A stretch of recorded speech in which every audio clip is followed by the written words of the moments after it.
প্রিয় দর্শক, আপনারা দেখছেন মিল্লি বাংলা। আমি মিজানুর হক রয়েছি আপনাদের সঙ্গে। আজ আমরা উপস্থিত হয়েছি সাগরদিঘিতে। এই সাগরদিঘিতেই কিন্তু আগামীকাল নির্বাচনী প্রচারে আসছেন ব্যারিস্টার আসাদুদ্দিন ওয়াসি সাহেব, মিম সুপ্রিমো। তিনি আজ সন্ধ্যায় কলকাতা বিমানবন্দরে নামবেন এবং কালকে কিন্তু এখানে এসে তিনি সভা করবেন। ইতিপূর্বে তিনি কলকাতার মেটিয়াবুরুজ এলাকায় তার সভা বাতিল করেছিল। পশ্চিমবঙ্গ সরকারের প্রশাসন অনুমতি দেয়নি, কিন্তু অবশেষে সমস্ত বাধা কাটিয়ে আগামীকাল কিন্তু মুর্শিদাবাদের সাগরদিঘিতেই কিন্তু তিনি নির্বাচনী প্রচারে আসছেন। আমরা সেই সাগরদিঘি যে জায়গাটায় নির্বাচনী প্রচার সম্পন্ন করবেন সেই ময়দানে কিন্তু আছি। আমাদের সঙ্গে রয়েছেন হায়দ্রাবাদ থেকে মুর্শিদাবাদের যিনি অবজারভার AIMIM-এর, তার সঙ্গে কথা বলবো। মোহাম্মদ বিলাল সাহেব। বিলাল साहब, बैरिस्टर आसादुद्दीन ओवैसी साहब कल निर्वाचनी कैंपेन के लिए आ रहा है, तो इस सागरदिघी रैली में क्या देखने जा रहे हैं, क्या फ़र्क पड़ेगा उनके आने से? देखिए, हिंदुस्तान की सियासत में बड़ा फ़र्क पड़ता है बैरिस्टर असदुद्दीन ओवैसी साहब के बोल देने से।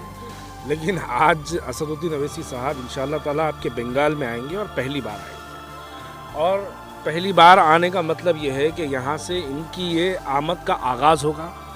चुनाव तो आते रहेंगे जाते रहेंगे, चुनाव तो 10 बार होंगे, लेकिन बैरिस्टर असदुद्दीन ओवैसी साहब आपके बंगाल में अब यहाँ से उन्होंने एक सिलसिला शुरू किया है, तो यकीनन उस सिलसिले को आगे बढ़ाएंगे, बार बार आते रहेंगे। बहुत सारा पॉलिटिकल पार्टीज कहते हैं कि उन लोग बीजेपी का फ़ायदा उठाने का कोशिश किया जा रहा है, इसका मतलब क्या है, आपका राय क्या है?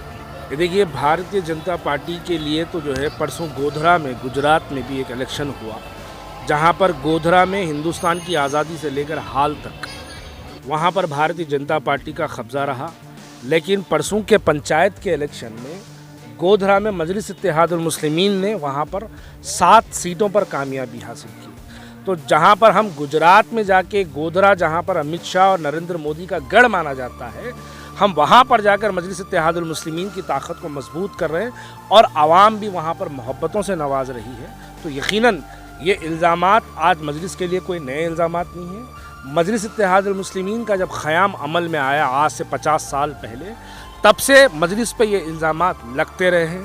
आज मुखालिफ के पास बोलने के लिए कुछ नहीं है, इसलिए मजलिस इत्तेहादुल मुस्लिमीन को सिर्फ बीजेपी के नाम से बदनाम किया जाता है। आवाम जानते हैं कि मुर्शिदाबाद, मालदा के कांग्रेस का गढ़ मान जाता है, तो कौन बाजी मारेगा, अधीर रंजन चौधरी की AIMIM supremo barrister Asaduddin Owaisi? बाजी मारेंगे बंगाल के मुसलमान, क्योंकि मैं तो ये कहूँगा, अगर यहाँ पर कांग्रेस का गढ़ माना जाता है तो आज आप मुर्शिदाबाद के अंदर मुसलमानों के लिए एक भी यूनिवर्सिटी क्यों नहीं है? अगर आप इसको कांग्रेस का गढ़ माना जाता है तो मुसलमानों की पसमानदगी के ज़िम्मेदार कौन है? अगर इसको कांग्रेस का गढ़ माना जाता है तो आप बताइए, आज मुसलमानों पे जो जुल्म ज़्यादती होती है उसके ज़िम्मेदार कौन? CA NRC के नाम पर मुर्शिदाबाद के अंदर जो है 2 बच्चों को गोली मारी गई, अगर इसको कांग्रेस का गढ़ माना जाता है तो उसके ज़िम्मेदार कौन? और वैसे वक्त में आवाज़ उठाने वाला कौन? आपके लोग कहाँ थे? वो लोग जब CA NRC के लिए जब एहतजाज किया जा रहा था, जब हमारे मुस्लिम बच्चों के ऊपर गोलियाँ मारी गई, जब आपके ये गढ़ वाले लोग कहाँ पे थे? ये कहीं नज़र नहीं आए।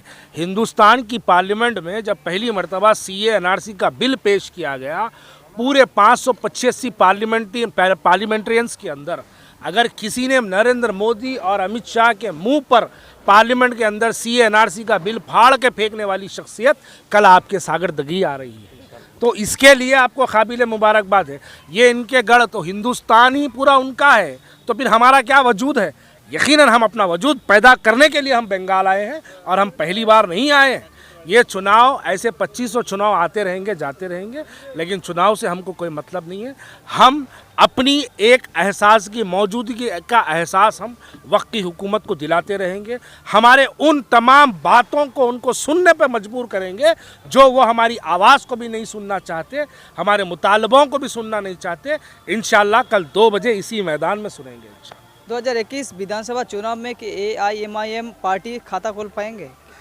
देखिए, मजलिस का काम है मेहनत करना, बंगाल के लोगों का काम है जुस्तजू करना।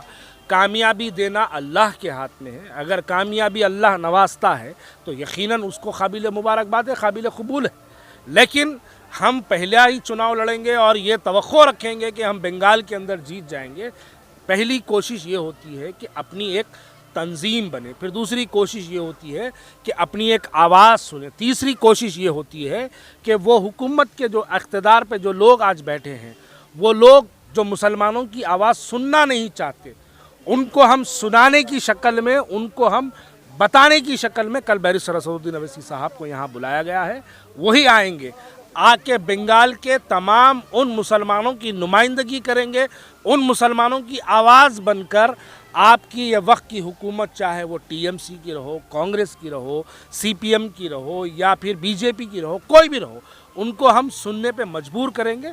वही कोशिश हमारी है और उसी कोशिश का पहला आगाज़ आपके बंगाल में सागरदही से किया जाए। মুর্শিদাবাদের সাগরদিঘি, যে সাগরদিঘিতে আগামীকাল আসছেন ব্যারিস্টার আসাদুদ্দিন ওয়াইসি, মিম সুপ্রিমো ব্যারিস্টার আসাদুদ্দিন ওয়াইসি সাহেব। তো আমরা জেনে নেব মিমের যিনি এখানে দায়িত্বে রয়েছেন আসাদুল শেখ। আসাদুল ভাই, ব্যারিস্টার আসাদুদ্দিন ওয়াইসি একেবারে নির্বাচনী নির্ঘণ্ট বেজে যাওয়ার একেবারে শেষ সময় কেন তিনি তার আগমনটা হচ্ছে, আদৌ কটা সিটে লড়বেন বলে আপনারা ধারণা করছেন? দেখুন, শেষ বলে নাই, আপনারা সকলেই জানেন যে ব্যারিস্টার আসাদুদ্দিন ওয়াইসি সাহেব এর আগে আসার জন্য মেটিয়াপুরে আমরা একটা পারমিশনের জন্য আপিল করেছিলাম। সেই সময় রাজ্য সরকারের প্রশাসন ওনাকে অনুমতি দেওয়া হয়নি, লাস্ট টাইমে প্রোগ্রাম ক্যান্সেল করা হয়েছিল এবং অনেকবার আমরা আপিল করেছিলাম, আমাদেরকে অনুমতি দেয়নি। এখন নির্বাচন ঘোষণা হয়ে গেছে, দিদির কাছে আর প্রশাসনের পাওয়ার নাই, এখন নির্বাচন কমিশন সবারই জন্য সমান অধিকার দিয়েছে। এখন আসাদ সাহেব আসছেন। আমরা দেখছি বিভিন্ন সময় অমিত শাহ, যোগী আদিত্যনাথ, নরেন্দ্র মোদী এবং কংগ্রেসের বড় বড় যারা নেতৃত্ব রয়েছেন তারা বাংলায় বিভিন্ন সময় প্রচারে আসছে, নির্বাচনী প্রচারে। কিন্তু মিমকে নিয়ে মমতা বন্দ্যোপাধ্যায়ের এত ভয়ের কারণ কি হতে পারে, কি ধারণা করছেন আপনি? দেখুন, মেন বিষয় হলো মোদি আছে, যোগী আছে। আসলে সকলেই জানেন যে দিদি আর মোদি এদের সেটিং আছে। আজকে আসাদুদ্দিন ওয়াইসি সাহেবকে অনুমতি দেওয়া হচ্ছিল না এবং সেই বাংলাতে যোগী এসে একটার পরে একটা উগ্রপন্থী কথা বলে যাচ্ছে, তারপরে তাকে অনুমতি দেওয়া যায়। আসলে এরা সব দোস্তি, এরা সব সেটিং আছে, তার জন্য ওরা আসতে পারছে, আমাদেরকে ভয় পাচ্ছে। আর আসাদুদ্দিন ওয়াইসি সাহেব দিদি যে সংখ্যালঘু মানুষের জন্য কাজ করেনি, এটা বাস্তব কথা। তার জন্য আসাদুদ্দিন ওয়াইসি সাহেবকে ভয় পাচ্ছে। আসাদুদ্দিন ওয়াইসি সাহেব উনি আসলে উনি কতটা দিদি কাজ করেছে তার জবাব চাইবে, আর জবাব দেওয়ার তার উত্তর নাই মমতা ব্যানার্জির কাছে, তার জন্য উনি ভয় পাচ্ছেন আসাদুদ্দিন ওয়াইসি সাহেবকে। ব্যারিস্টার আসাদুদ্দিন সাহেব পশ্চিমবাংলার বিভিন্ন সংখ্যালঘু অধ্যুষিত এলাকায় কিন্তু লড়েন বলে বিরোধীরা দাবি করেন। বিশেষ করে মুসলিম এরিয়ায় তার ব্যাপক যে বহুল প্রচারিত বা তার ফলোয়ার্সরা প্রচুর আছে। তো তিনি কি শুধুমাত্র মুসলিম ভোটের আশায় নির্বাচন লড়তে আসেন, কি বলবেন আপনি? এইসব দেখছেন, এইটা তার বলাই ঠিক নয়। কেন গুজরাটের মতন জায়গায় এমআইএম যদি মেয়র করতে পারে, তাহলে মুসলিম কোথায়? গুজরাটে কোথায় মুসলমান? ওখানে 5 জন আমাদের মেম্বার হিন্দু ভাইরা তারা সাপোর্ট করেছে। এটা আর